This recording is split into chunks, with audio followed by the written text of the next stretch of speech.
सोचिए एक ऐसे दुश्मन के बारे में जो दिखता नहीं लेकिन हर पल आपके साथ है। ये आपके घर में है, आपके ऑफिस में है और सबसे डरावनी बात, ये अभी आपके फेफड़ों के अंदर जा चुका है। हम बात कर रहे हैं हवा की, वो चीज जो लाइफ के लिए सबसे जरूरी है। आज वही हमारी सबसे बड़ी थ्रेट बन गई है। हर साल सर्दियों में हेडलाइंस बनती है, AQI 400 पार, AQI 500 पार, लेकिन क्या हम वाकई समझते हैं कि ये नंबर्स क्या हैं? आज के इस वीडियो में हम पॉलिटिक्स की नहीं, साइंस की बात करेंगे। हम जानेंगे कि AQI आखिर है क्या, एक इनविजिबल पार्टिकल आपके ब्लड में कैसे घुसता है और क्या टेक्नोलॉजी हमें इससे बचा सकती है। ये है एयर क्वालिटी इंडेक्स का पूरा सच और हम इस वीडियो को 5 चैप्टर में डिवाइड करेंगे। चैप्टर 1 AQI क्या है, चैप्टर 2 हवा जहरीली क्यों होती है, चैप्टर 3 बॉडी के अंदर क्या होता है, chapter 4 technology and solutions for smog towers, cloud seeding, HEPA, conclusion and the way forward. Chapter 1 AQI क्या है। AQI यानी एयर क्वालिटी इंडेक्स। इसे आप हवा का रिपोर्ट कार्ड समझ लीजिए।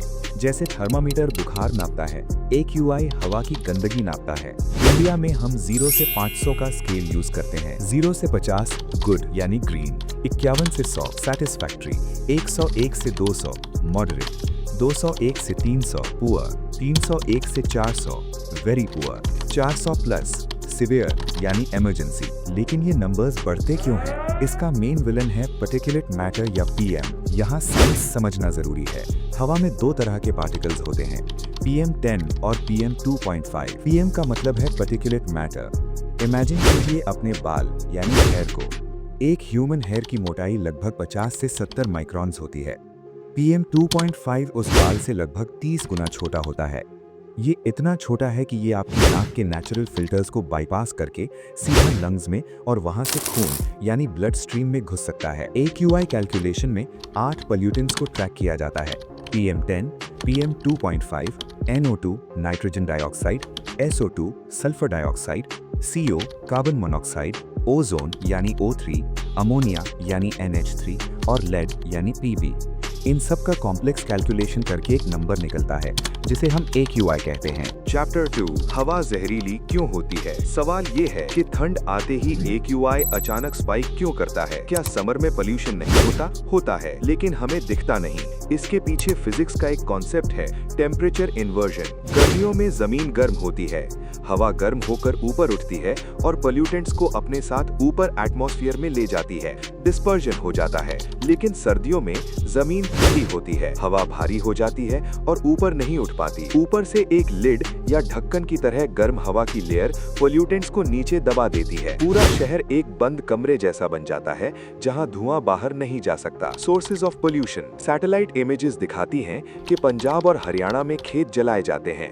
ये धुआं हवा के साथ ट्रैवल करता है। Vehicular emissions. हमारी गाड़ियां सिर्फ धुआं नहीं, नाइट्रोजन ऑक्साइड्स छोड़ती हैं, जो सनलाइट के साथ रिएक्ट करके ग्राउंड लेवल ओजोन बनाता है, जो जहरीला है। Construction dust. कंक्रीट की धूल PM10 बढ़ाने में सबसे बड़ा रोल प्ले करती है। चैप्टर 3 बॉडी के अंदर क्या होता है। जब AQI 400 होता है तो वो दिन भर में 25 से 30 सिगरेट पीने के बराबर है। लेकिन डैमेज सिर्फ लंग्स तक सीमित नहीं है। जैसे ही आप सांस लेते हैं, PM2.5 पार्टिकल्स आपके एल्वियोलाई यानी लंग्स के छेद से होकर आपके ब्लड में मिल जाते हैं। यहाँ से ये इन्फ्लेमेशन यानी सूजन पैदा करते हैं। साइंस अब ये प्रूव कर चुकी है कि एयर पोल्यूशन का डायरेक्ट लिंक इन बीमारियों से है, हार्ट अटैक और स्ट्रोक। खून गाढ़ा होने लगता है। Brain health. ये पार्टिकल्स ब्रेन बैरियर को तोड़कर एल्जाइमर्स और डिमेंशिया का खतरा बढ़ाते हैं। DNA damage. लंबे समय में ये सेल्स के DNA को ऑल्टर करके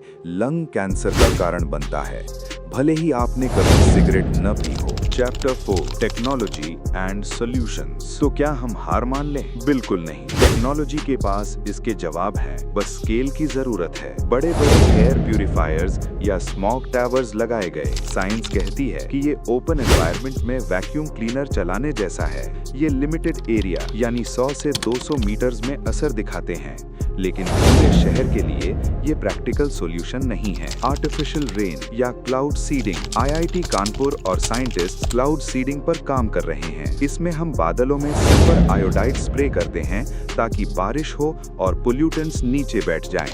ये इमरजेंसी सोल्यूशन है, परमानेंट नहीं। The EV revolution. सबसे बड़ा परमानेंट सोल्यूशन है कंबशन को रोकना। BS6 इंजन्स और इलेक्ट्रिक व्हीकल्स का ट्रांजिशन जरूरी है। हाइड्रोजन फ्यूल सेल्स आने वाले वक्त में हैवी ट्रक्स के लिए गेम चेंजर होंगे। पर्सनल टेक यानी मास्क और प्यूरिफायर्स। घर के अंदर एयर प्यूरिफायर्स काम करते हैं अगर उनमें HEPA यानी high efficiency particulate air filter हो। ये 99.97% डस्ट पार्टिकल्स को ट्रैप कर लेता है।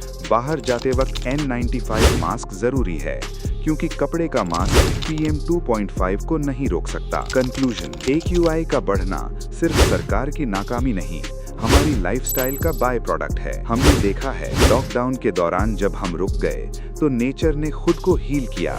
जालंधर से हिमालयाज दिखने लगे थे। समाधान सिंपल साइंस में है। पब्लिक ट्रांसपोर्ट का यूज बढ़ाना, वेस्ट मैनेजमेंट यानी कूड़ा न जलाना, रिन्यूएबल एनर्जी पर शिफ्ट होना।